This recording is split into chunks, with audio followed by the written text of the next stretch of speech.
आज आम्ही आलो डेळ्याच्या घनदाट जंगलात. येता येता वाटेवर गव्याचं दर्शन झालेलं आहे. माझ्या बरोबर आहेत आमचे मित्र कडगावचे पक्षी मित्र कुंभार सर.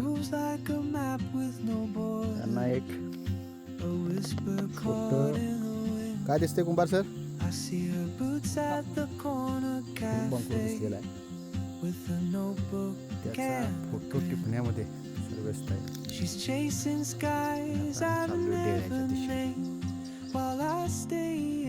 आज प्रचंड थंडी आहे, ज्याला आपण बोचरी थंडी म्हणतो अशा पद्धतीची थंडी आहे.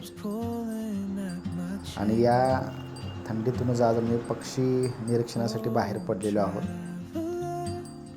पूर्ण मोपलेर गुंडळलेला आहे. यावरून या थंडीची तीव्रता आपल्या लक्षात येईल. चला तर मग आज या डेळे जंगल भ्रमंतीमधून काही निवडक छायाचित्र आम्ही घेतलेले आहेत. ती छायाचित्र पाहूया. I may never get the chance to walk beside your one